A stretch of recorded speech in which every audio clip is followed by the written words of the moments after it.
নিৰ্ধাৰিত সময়ত অনুষ্ঠানলৈ নাহিল আমন্ত্ৰিত শিল্পী ৰণক্ষেত্ৰলৈ ৰূপান্তৰিত চিৰাং বাসুগাঁৱৰ খাগ্ৰাবাৰী ঈদগাহ ময়দান চুক্তিমতে ধন আদায় দিব নোৱাৰাৰ বাবেই নাহিল আমন্ত্ৰিত শিল্পীসকল বৃহস্পতিবাৰে নিশা খাগ্ৰাবাৰীৰ ঈদগাহ ময়দানত আয়োজন কৰা হৈছিল এক সাংস্কৃতিক অনুষ্ঠানৰ এই অনুষ্ঠানৰ বাবে আয়োজক সমিতিয়ে আমন্ত্ৰণ জনাইছিল বাংলাদেশৰ অভিনেতা সাকিব খান আৰু কলকাতাৰ শিল্পীৰ দলক এই অনুষ্ঠানৰ বাবে আয়োজক সমিতিয়ে ব্যৱস্থা কৰিছিল ক্ৰমে 500, 700 আৰু 1000 টকাৰ টিকট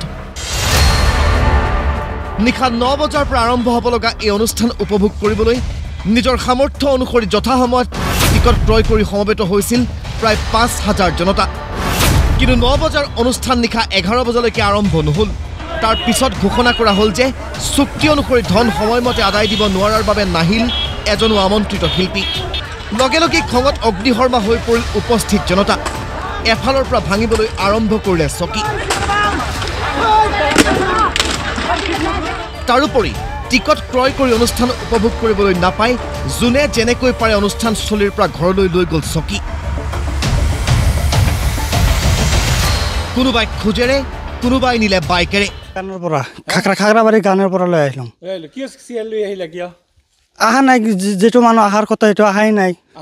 আহা নাই টিকিট কাটিছিলা টিকিট কাটছো যে 4টা টিকিট কাটছো 4000 দিয়া তাতে ওতে আমাৰ কোনো লাভই হোৱা নাই কে ফাংচনৰ পৰা কিয় এইটো মই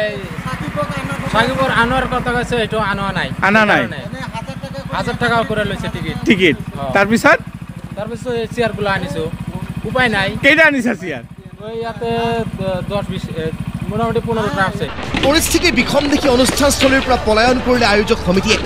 আৰক্ষী প্ৰশাসনৰ সন্মুখতে উত্তেজিত ৰাইজে চকীৰ লগতে ভাঙিলে সাউন্ড বক্স লৈ গ'ল সাউন্ড মিক্সাৰ মাইক আদি সামগ্ৰীও মই টেন্ট হাউসৰ মালিক বুলবুল ডেকৰেটৰ আপোনাৰ ইয়াতে চেয়াৰ আছিল 10000 10000 1000 মান বাচিছে আৰু আপোনালোকে চাই আছে ভাঙিছে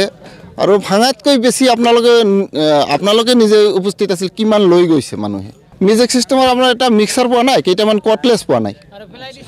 আৰু